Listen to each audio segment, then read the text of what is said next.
দেশ TV sports আওয়ারে সবাইকে আমন্ত্রণ। সঙ্গে আছি আমি রাফিউল ইসলাম রাতুল। শুরুতেই জানাবো ক্রিকেটের খবর। বিপিএলে দিনের প্রথম ম্যাচে স্বাগতিক চিটাগং কিংসকে 6 উইকেটে হারিয়েছে বর্তমান চ্যাম্পিয়ন ফরচুন বরিশাল। টস হেরে ব্যাট করতে নেমে নির্ধারিত 20 ওভারে 8 উইকেটে 121 রান করে চিটাগং। জবাবে ব্যাট করতে নেমে 19 বল হাতে রেখে 6 উইকেটের সহজ জয় তুলে নেয় বরিশাল। বিস্তারিত ম্যাচ রিপোর্টে। চট্টগ্রামের মাঠে জয়ের ধারা অব্যাহত রাখলো ফরচুন বরিশাল। বিপিএল এর দিনের প্রথম ম্যাচে চিটাগাং কিংসকে 6 উইকেটে হারিয়ে পয়েন্ট টেবিলের দ্বিতীয় স্থান আরও মজবুত করেছে কীর্তনখোলা পাড়ের দল। টসে হেরে ব্যাটিংয়ে নেমে শুরু থেকেই চাপের মুখে পড়ে চিটাগাং কিংস। বরিশালের বোলারদের তোপের মুখে একের পর এক উইকেট হারায় স্বাগতিকরা। উসমান খান, মোহাম্মদ মিথুন আর আরাফাত সানি ছাড়া কেউই 2 অঙ্কের ঘরে পৌঁছাতে পারেননি। অভিজ্ঞ গ্রাহাম ক্লার্কও সাজ করে ফেরেন মাত্র 8 রান করেই। সর্বোচ্চ 35 রান আসে অধিনায়ক মিথুনের ব্যাট থেকে। নির্ধারিত 20 ওভারে 8 উইকেটে মাত্র 121 রানেই গুটিয়ে যায় বন্দরনগরের দলটি। বরিশালের ফাহিম ও রিপন ভাগাভাগি করে নেন 6 উইকেট। 122 রানের সহজ লক্ষ্য তাড়া করতে নেমেও শুরুতে বিপদে পড়ে ফরচুন বরিশাল। মাত্র 8 রানেই মাঠ ছাড়েন অধিনায়ক তামিম ইকবাল। অন্যদিকে তৌহিদ হৃদয়ের ব্যাট থেকে আসে মাত্র 1 রান। এরপর দলের হাল ধরার চেষ্টা করেন মুশফিকুর রহিম ও মালান, তবে বেশি দূর এগোতে পারেননি মুশফিক। 11 বলে 10 রান করে তিনি ফেরেন সাজঘরে। মাহমুদুল্লাহ রিয়াদও সুবিধা করতে পারেননি, করেন মাত্র 16 রান। দলীয় 53 রানের মাথায় 4 উইকেট হারিয়ে বিপাকে পড়ে বরিশাল। তবে তখনও হাল ছাড়েননি অভিজ্ঞ ডেভিড মালান। এক প্রান্ত আগলে রেখে দলকে টেনে নিয়ে যান এই ইংলিশ ব্যাটার। তাকে সঙ্গ দেন আফগান অলরাউন্ডার মোহাম্মদ নবী। পঞ্চম উইকেটে তাদের 69 রানের অনবদ্য জুটি দলকে সহজ জয় এনে দেয়। 41 বলে 56 রান করে অপরাজিত থাকেন মালান। অন্যদিকে 21 বলে 26 রানের গুরুত্বপূর্ণ ইনিংস খেলেন মোহাম্মদ নবী। জুবাইর নূর, স্পোর্টস ডেস্ক, দেশ টিভি। হত্যা মামলার আলোচনা সমালোচনা শেষ না হতেই এবার চেক প্রতারণার মামলায় ক্রিকেটার ও মাগুরা 2 আসনের সাবেক সংসদ সদস্য সাকিব আল হাসানের বিরুদ্ধে গ্রেফতারি পরোয়ানা জারি করেছে আদালত। আইএফআইসি ব্যাংকের করা মামলায় আদালতে হাজির না হওয়ায় রোববার এই পরোয়ানা জারি করা হয় সাকিবের বিরুদ্ধে। গত 5 আগস্ট সরকার পতনের পর থেকে এলোমেলো বিশ্বসেরা অলরাউন্ডার সাকিব আল হাসানের ক্রিকেট ক্যারিয়ার। রাজনৈতিক পট পরিবর্তনের কারণে খেলার জন্য দেশে ফেরার চেষ্টা করেও ব্যর্থ হন তিনি। এর আগে তার নামে হয়েছে একটি হত্যা মামলা। এবার চেক প্রতারণার মামলায় তার বিরুদ্ধে গ্রেফতারি পরোয়ানা জারি করেছে আদালত। মামলা সূত্রে জানা যায়, আসামি সাকিবের মালিকানাধীন অ্যাগ্রো ফার্ম ব্যবসায়িক উদ্দেশ্যে বিভিন্ন সময় আইএফআইসি ব্যাংকের বনানী শাখা থেকে ঋণ গ্রহণ করে। তার পরিবর্তে 2টি চেক ইস্যু করে সাকিবের মালিকানাধীন প্রতিষ্ঠানটি। এরপর চেক উত্তোলন করতে গেলে পর্যাপ্ত টাকা না থাকায় সেই চেক ডিজঅনার করা হয়। 2 চেকে টাকার পরিমাণ প্রায় 4 কোটি 15 লক্ষ টাকা। এরই প্রেক্ষিতে গত বছরের 15 ডিসেম্বর ঢাকার অতিরিক্ত চিফ মেট্রোপলিটন ম্যাজিস্ট্রেট মাহবুবুল হকের আদালতে আইএফআইসি ব্যাংকের পক্ষে শাহিবুর রহমান বাদী হয়ে সাকিব সহ 4 জনকে আসামি করে মামলা করেন। একই দিনে আদালত বাদীর জবানবন্দি রেকর্ড করে আদালতে হাজির হওয়ার আদেশ দেন। এই মামলার অন্য আসামিরা হলেন সাকিব আল হাসান অ্যাগ্রো ফার্ম লিমিটেডের এমডি গাজী শাহাগীর হোসেন, প্রতিষ্ঠানটির পরিচালক ইমদাদুল হক ও মালাইকা বেগম। এদের মধ্যে ইমদাদুল হক ও মালাইকা বেগম, সাকিব সহ অন্য আসামিরা আদালতে হাজির না হওয়ায় রোববার ঢাকার অতিরিক্ত চিফ মেট্রোপলিটন ম্যাজিস্ট্রেট জিয়াদুর রহমানের আদালত গ্রেফতারি পরোয়ানা জারি করেন সাকিবের বিরুদ্ধে। রাফিউল ইসলাম রাতুল, স্পোর্টস ডেস্ক, দেশ TV. Bangladesh premier league BPL এর সোমবার দিনের প্রথম ম্যাচে সিলেটি স্ট্রাইকার্সের মুখোমুখি হবে ঢাকা ক্যাপিটালস। রোববার 1:30টায় শুরু হবে ম্যাচটি। দিনের দ্বিতীয় ম্যাচে স্বাগতিক চিটাগং কিংসের বিপক্ষে মাঠে নামবে দুর্বার রাজশাহী। ম্যাচটি শুরু হবে সন্ধ্যা 6:30টায়। রিফাত আঞ্জুম জানাচ্ছেন বিস্তারিত। বিপিএল এ সময়টা মোটেও ভালো যাচ্ছে না ঢাকা ক্যাপিটালের। 8 ম্যাচের মধ্যে 7 ম্যাচেই হেরেছে ঢাকা। এবার তাদের প্রতিপক্ষ সিলেট স্ট্রাইকার্স। পুরো টুর্নামেন্টে টিম কম্বিনেশন নিয়ে বেশ ভুগতে হয়েছে। বিশেষ করে বোলারদের পারফরমেন্স মোটেও ভালো নয়। বোলিং বিভাগের দুর্বলতার কারণে বেশ কয়েকটি ম্যাচ হেরেছে ঢাকা ক্যাপিটাল। লিটন, তানজিদ, থিসারা, পেরেরারা কম বেশি রানের দেখা পেলেও শুধুমাত্র বোলারদের কারণেই ঢাকার এমন অবস্থা। প্লে অফে খেলার আশা অনেকটাই ফিকে পয়েন্ট টেবিলে তলানিতে থাকা দলটার। সিলেটের বিপক্ষে জয়ের জন্যই মাঠে নামবে পেরেরার দল। সিলেটের অবস্থা ঢাকার থেকে কিছুটা ভালো। ঢাকার চেয়ে একটা জয় বেশি নিয়ে পয়েন্ট টেবিলে 6 নম্বরে আছে রূপসাপাড়ের দলটি। টানা 2 পরাজয় ব্যাকফুটে রয়েছে তারা। সিলেট যে 2টি ম্যাচ জয় পেয়েছে সেটাও নিজেদের মাটিতে। সিলেটের বাইরে এখন পর্যন্ত ম্যাচ জিততে পারেনি দলটি, তাই তো ঢাকাকে হারিয়ে জয় পেতে চাইবে সিলেট। দিনের দ্বিতীয় ম্যাচে দুর্বার রাজশাহীর বিপক্ষে মাঠে নামবে স্বাগতিক চিটাগং কিংস। 8 পয়েন্ট নিয়ে তালিকা তৃতীয় স্থানে রয়েছে বন্দরনগরের দলটি। টানা জয় পাওয়া চিটাগংয়ের প্লে অফের দৌড়ে বেশ ভালোভাবেই টিকে আছে। চিটাগং চাইবে রাজশাহীকে হারিয়ে প্লে অফের দিকে এগিয়ে যেতে। অন্যদিকে 6 পয়েন্ট নিয়ে চিটাগংয়ের পরেই অবস্থান রাজশাহীর। পারিশ্রমিক নিয়ে জটিলতায় পড়া দলটার প্লে অফের আশা বেশ ভালোভাবেই টিকে আছে, তবে পয়েন্ট হারালে পড়তে হবে জটিলতার মধ্যে। তাই তো চিটাগংকে হারিয়ে প্লে অফে খেলার আশা সহজ করতে চাইবে রাজশাহী। রিফাত আঞ্জুম, দেশ টিভি, স্পোর্টস ডেস্ক। রোববার রাজশাহী ঘুরে গেল এবারের বিপিএল ট্রফি। ফ্র্যাঞ্চাইজি দুর্বার রাজশাহী তার দর্শকদের সুযোগ করে দেয় সোনালী ট্রফির সঙ্গে ছবি তোলার। ট্রফিকে ঘিরে ছিল ক্রিকেট প্রেমীদের উপচে পড়া ভিড়। রাজশাহী থেকে কাজী শাহেদের রিপোর্ট। সময়ের পরিক্রমায় বিপিএল এখন মাঝপথে। কাগজে কলমে দুর্বল হলেও মাঠের পারফরমেন্সে দুর্বার রাজশাহী। ফাইনালের পর ট্রফি রাজশাহীতে আসবে কিনা সেই লড়াইয়ের আগে রোববার সোনালী ট্রফির দেখা পেয়েছেন ক্রিকেট প্রেমীরা।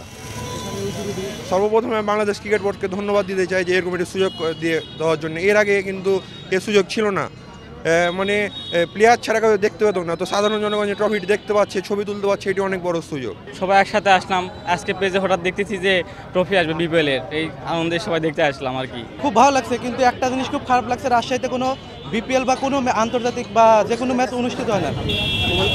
স্বাগতিক ফ্রাঞ্চাইজি দুর্বার রাজশাহীর কোঅর্ডিনেটর জানালেন, দর্শকরা ভালো সাপোর্ট করছেন। ভক্তদের ট্রফির সঙ্গে ছবি তোলার বিষয়টি শেয়ার করতে পেরে তারাও আনন্দিত।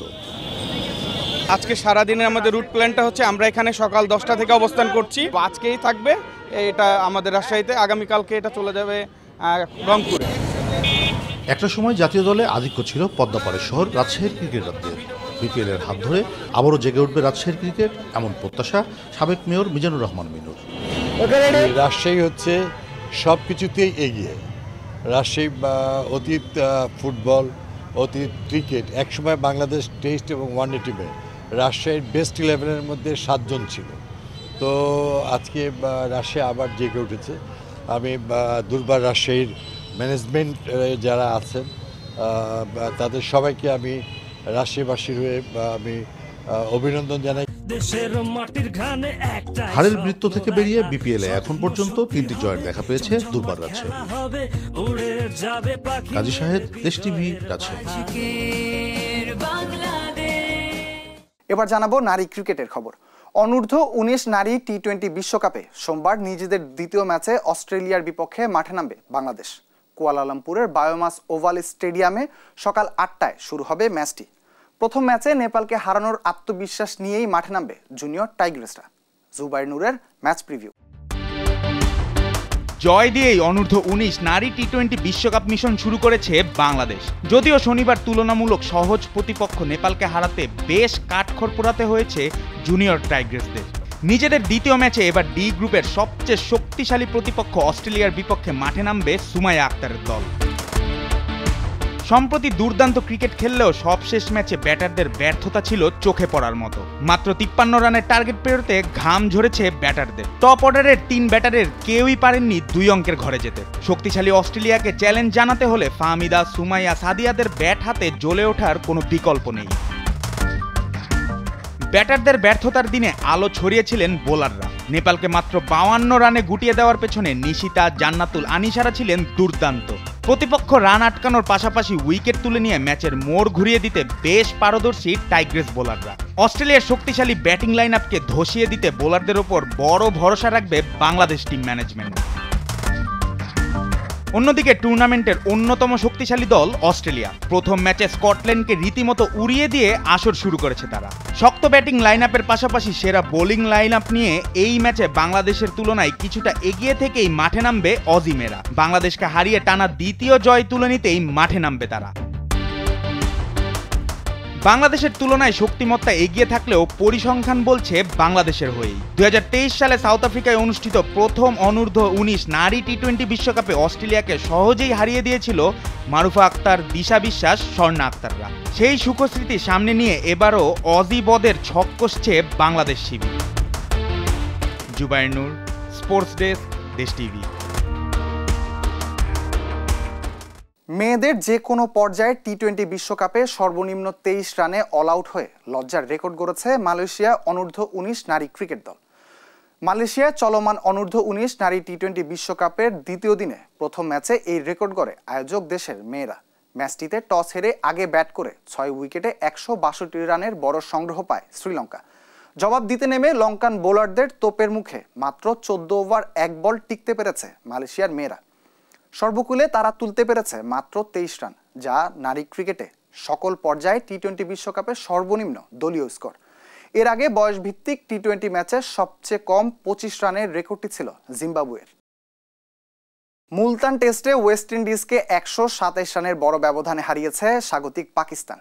এই জয়ে সিরিজে 1-0 ব্যবধানে এগিয়ে গেছে দলটি। ম্যাচে তৃতীয় দিনে 3 উইকেটে 109 রান নিয়ে দ্বিতীয় ইনিংসে ব্যাট করতে নামে পাকিস্তান। এদিন জোমেল ওরিকেনের বোলিং তোপে 157 রানে অল আউট হয় পাকিস্তান। ওরিকেন একাই নেন 7 উইকেট আর মতি নেন 1 উইকেট। জবাবে 251 রানের টার্গেটে ব্যাট করতে নেমে পাকিস্তানের স্পিনার বোলিং তোপে দাঁড়াতেই পারেনি ক্যারিবীয় ব্যাটাররা। মাত্র 123 রানে অল আউট হয় ওয়েস্ট ইন্ডিজ। এলিক 55 ছাড়া আর কেউই রানের দেখা পাননি। পাকিস্তানের সাজিদ খান 5টি, আবরার 4টি ও নোমান আলী 1টি উইকেট নেন। এবার জানাবো ফুটবলের খবর। লা লিগায় বছরের প্রথম ম্যাচেই আবারও হোঁচট খেয়েছে স্প্যানিশ জায়ান্ট বার্সেলোনা। ম্যাচে গেতাফের বিপক্ষে এগিয়ে গিয়েও 1-1 গোলে ড্র করেছে কাতালানরা। এদিকে বার্সা না পারলেও প্রিমিয়ার লিগে ঠিকই জয় পেয়েছে লিভারপুল। নুনেজের জোড়া গোলে ব্রেন্টফোর্ডকে 2-0 গোলে হারিয়েছে অলরেডরা। আর টেবিলের 2-এ থাকা আর্সেনাল 2-2 গোলে ড্র করেছে অ্যাস্টন ভিলার সাথে। তামিমুর রহমানের ম্যাচ রিপোর্ট। কোপা দেল রে সুপার কাপে অপ্রতিরোধ্য বার্সেলোনা লা লিগায় আসলে কেন যেন হারিয়ে ফেলছে নিরীক্ষ। হ্যান্সি ফ্লিকের কপালে চিন্তার মোটা ভাঁজটা হয়তো সেজন্যই ম্যাচ শেষে। পয়েন্ট হয়েছে ভাগাভাগি, এবার আর হাঁটতে হয়নি পুরোটা। তবে শিরোপায় চোখ রাখতে চাওয়া দলটা যে আস্তে আস্তে নেমে গেছে টেবিলের 3-এ, সেটা হয়তো ভুলতে চাইবে কাতালুনিয়ার জায়ান্টরা। টেবিলের নিচের দিকে দল গেতাফের বিপক্ষে ড্র করে ম্যাচের পর। বছরে নিজেদের প্রথম লিগ ম্যাচ, প্রতিপক্ষ গেতাফের মাঠে হয়তো জয়টাই চেয়েছিলেন ফ্লিক। সামনে সুযোগ এসেছিল টেবিল টপার অ্যাটলেটিকো মাদ্রিদের সঙ্গে ব্যবধানটা 3 পয়েন্টে নামিয়ে আনার। শুরুটাও ছিল দুর্দান্ত। ম্যাচের 9 মিনিটে এগিয়ে গিয়েছিল বার্সেলোনা। পেড্রির পাসে বল জালে পাঠান ফরাসি ডিফেন্ডার কোন্দে। ম্যাচের 34 মিনিটে সমতায় ফেরে গেতাফে। বাকি সময়ও প্রাণপণ চেষ্টা করে যায় বার্সেলোনা, কিন্তু কাঙ্ক্ষিত গোলের দেখাটি আর পায়নি। ফলে লিগে সবশেষ 8 ম্যাচের মধ্যে 7টিতে পয়েন্ট হারালো হ্যান্সি ফ্লিকের দল, যেখানে তাদের হার 4টিতে, ড্র 3টি আর জয় মাত্র 1টি ম্যাচে। আর সবকিছু মিলিয়ে 20 ম্যাচে 12 জয় ও 3 জয়, 39 পয়েন্ট নিয়ে টেবিলের 3-এ থাকলো বার্সেলোনা। তাদের চেয়ে 1 ম্যাচ কম খেলে 43 পয়েন্ট নিয়ে টেবিলের 2-এ শিরোপাধারী রিয়াল মাদ্রিদ।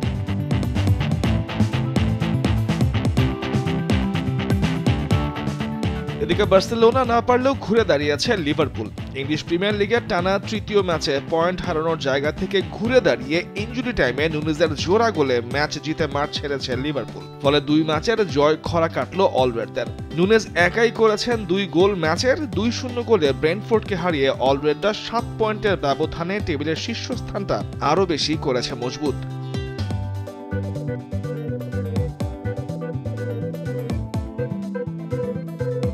এদিকে 2 গোলে এগিয়ে থেকেও ম্যাচ জিতে মাঠ ছাড়তে পারেনি আর্সেনাল। বিরতির আগে ও পরে গ্যাব্রিয়েল মার্টিনেলি ও কাই হাভার্টজের 2 গোলে ম্যাচে শক্ত অবস্থান পেয়েছিল গানাররা, কিন্তু সেটা ধরে রাখতে পারেনি। পিছিয়ে পড়ার পর দুর্দান্তভাবে ঘুরিয়ে দাঁড়িয়ে ব্যবধান কমায় ইউরি টিয়েলেমান্স। এরপর অলি ওয়াটকিন্সের গোলে একটি পয়েন্ট আদায় করে নেয় ভিলা। লিগে 3 ম্যাচের মধ্যেই নিয়ে দ্বিতীয়বার পয়েন্ট হারালো গানাররা। তাতে শিরোপা দৌড়েও বড় ধাক্কা খেল দলটা। 22 ম্যাচে 12 জয় ও 8 ড্রয়, 44 পয়েন্ট নিয়ে টেবিলের 2-এ থাকলো তারা। তামিমুর রহমান, স্পোর্টস ডেস্ক, দেশ টিভি। লা লিগায় টেবিলের শীর্ষস্থানে ওঠার লড়াইতে রাতে মাঠে নামবে রিয়াল মাদ্রিদ। এই ম্যাচে গ্যালাকটিকোদের প্রতিপক্ষ দুর্বল লাস পালমাস।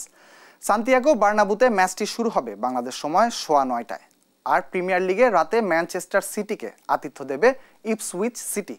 চলতি আসরে খেই হারানো সিটিজেনরা চেষ্টা করছে জয়ের ধারায় ফিরতে। পয়েন্ট টেবিলের 8-এ থাকলেও আজ জিতলে সুযোগ থাকছে টেবিলের 5-এ উঠে আসার। বিস্তারিত ম্যাচ প্রিভিউতে। রিয়াল মাদ্রিদের জন্য রাতটা লিগ টেবিলের শীর্ষস্থানটা নিজেদের করে নেয়ার। সেই ম্যাচে তাদের প্রতিপক্ষ রেলিগেশন থেকে এখনও নিজেদের বাঁচিয়ে রাখা দল লাস পালমাস। দুর্বল প্রতিপক্ষের বিপক্ষে নিশ্চয়ই জয় ভিন্ন কিছুই চাইবেন না কার্লোস আনচেলত্তি। একে তো চাকরিটা নিয়ে চিন্তায় এই কোচ, অন্যদিকে শেষ এল ক্লাসিকোতে লজ্জার হারে আত্মবিশ্বাসটাও ছিল তলানিতে। তবে শেষ ম্যাচে সেল্টা ভিগোর সাথে জয়টা লা লিগায় নিজেদের শিরোপার পথেই রেখেছে গ্যালাক্টিকোদের। রিয়াল রয়েছে টেবিলের 2 নম্বরে, টেবিল টপার অ্যাটলেটিকো মাদ্রিদ থেকে সমান 1 ম্যাচ আর 1 পয়েন্ট কম নিয়ে। এমবাপ্পে, ভিনি, এনরিক, ভালভার্দেরা গেল ম্যাচে পেয়েছিলেন গোলের দেখা। তবে সেই বিতর্ক জাগানো কার্যজটিলতায় এই ম্যাচে ভিনিসিয়াস জুনিয়রকে পাবে না রিয়াল। আর কার্যজটিলতায় পয়েন্ট কাটা যাওয়ায় নেই লুকা মডরিচও এই ম্যাচে। তাই নিজেদের আক্রমণ ভাগে আনচেলত্তিকে এই ম্যাচে ভরসা রাখতে হবে এমবাপ্পে, ব্রাহিম দিয়াজ, রদ্রিগো বেলিংহ্যামদের উপরে। রক্ষণে লুকাস ভাস্কুয়েজ, অ্যাসেন্সিও, রুডিগার আর মেন্ডি তো রয়েছেনই। তবে কামাভিঙ্গার হ্যামস্ট্রিং ইনজুরি, এদার মিলিতাওয়ের লিগামেন্ট আর দানি কারভাহাল নেই এই ম্যাচে হাঁটুর সমস্যায়। এদিকে প্রিমিয়ার লিগে ম্যানচেস্টার সিটির সাথে নতুন প্রায় 1 দশকের রেকর্ড গড়া চুক্তি নিয়েই মাঠে নামতে যাচ্ছে আর্লিং হাল্যান্ড। গোল মেশিন বনে যাওয়া রেকর্ডের ফুলঝুরি ছড়ানো এই নরওয়েজিয়ান নিজেকে হারিয়ে খুঁজছেন চলতি মৌসুমে। শেষ 2 ম্যাচে নেই গোলের দেখা। নতুন চুক্তিতে নতুন উদ্যমে মাঠে নেমে সিটিজেনদের ফেরাবেন জয়ের ধারায়, সেটাই হয়তো চাওয়া খোদ কোচ পেপ গার্দিওলার। টেবিলের 8 নম্বরে থেকে সিটিজেনরা ধুঁকছে, তবে ইপসুইচ সিটির বিপক্ষে জয়ে তাদের নিয়ে আসতে পারে টেবিলের পাচে। রুবেন দিয়াজ নেই এই ম্যাচে ইনজুরিতে। জন স্টনারের সমস্যাটা পায়ের ব্যথার, আর রদ্রি হাঁটুর সমস্যায় ছুটে গেছেন মাঠের বাইরে। তার উপর ঘরে মাঠে ইপসুইচ সিটির সাম্প্রতিক পরিসংখ্যানটাও কথা বলছে সিটিজেনদের হয়ে। প্রিমিয়ার লিগে চলতি মৌসুমে ঘরে মাঠে শেষ 5 ম্যাচের 4টিতে হেরেছে তারা। তাই তো হাল্যান্ডের সাথে Kevin De Bruyne, Phil Foden, সাদিনহোতের ওপর ভরসা গার্দিওলার। জয়ের ধারায় ফিরে শিরোপার দৌড়ে টিকে থাকতে চায় এই ম্যাচ জিতে সিটিজেনরা। তামিমুর রহমান, স্পোর্টস ডেস্ক, দেশ টিভি। নতুন বছরে প্রথম ম্যাচ খেলতে নেমেই গোলের দেখা পেয়েছে আর্জেন্টাইন সুপারস্টার লিওনেল মেসি। রোববার এলিগেন্ট স্টেডিয়ামে ক্লাব আমেরিকার বিপক্ষে প্রীতি ম্যাচে মাঠে নামে ইন্টার মায়ামি। নির্ধারিত সময়ে 2-2 গোলে ড্র হয় ম্যাচটি। ফলাফল নিষ্পত্তিতে এই প্রীতি ম্যাচও আয়োজন করা হয় ট্রাইবেকারে। সেখানে 3-2 গোলের প্রতিপক্ষকে হারিয়ে দেয় মেসি সুয়ারেজরা। রিফাত আঞ্জুমের রিপোর্ট, বিস্তারিত।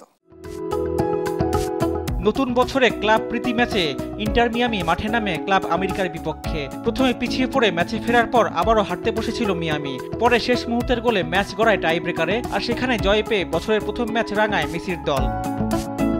এলিগেন্ট স্টেডিয়ামে অবশ্য গোল হজম করে পিছিয়ে পড়ে মিয়ামি। ম্যাচের 31 মিনিটে হেনরি মার্টিনে গোলে লিড নেয় ক্লাব আমেরিকা। তবে 3 মিনিট পরেই ম্যাচের সমতায় ফেরে মিয়ামি। লুইস সুয়ারেজের পাস থেকে দুর্দান্ত 1 গোল করেন মেসি। 1-1 সমতায় প্রথমার্ধ শেষ হয়। দ্বিতীয়ার্ধে শুরু থেকে দুদলই আক্রমণাত্মক ভঙ্গিতে খেলতে থাকে, তবে প্রতিপক্ষের রক্ষণভাগকে ফাঁকি দিয়ে বল জালে জড়াতে ব্যর্থ হয় উভয় দলের ফরওয়ার্ডরাই। ম্যাচের 52 মিনিটে অবশেষে গোলের দেখা পায় ক্লাব আমেরিকা। রেয়েসের দারুণ 1 গোলে দ্বিতীয়বারের মতো ম্যাচে লিড পায় তারা। অনেক চেষ্টা করেও ম্যাচে ফিরতে পারছিল না মায়ামি। অতিরিক্ত সময় টমাস আভিলেসের গোলে শেষ পর্যন্ত 2-2 সমতায় ফেরে মিয়ামি। নির্ধারিত 90 মিনিটে খেলা শেষে ম্যাচ গড়ায় টাই ব্রেকারে। ফলাফল নিষ্পত্তিতে টাই ব্রেকারে শেষ পর্যন্ত প্রতিপক্ষকে হারায় মায়ামি। প্রথম 3টি শটে প্রতিটি মিস করে ক্লাব আমেরিকা। শেষ পর্যন্ত 6টি শটে ম্যাচের ফলাফল নিজেদের পক্ষে লেখে মেসি সুয়ারেজরা। রিফাত আঞ্জুম, দেশ টিভি, স্পোর্টস ডেস্ক। এই ছিল এখনকার দেশ টিভি স্পোর্টস আওয়ারে। সঙ্গে থাকার জন্য ধন্যবাদ সবাইকে।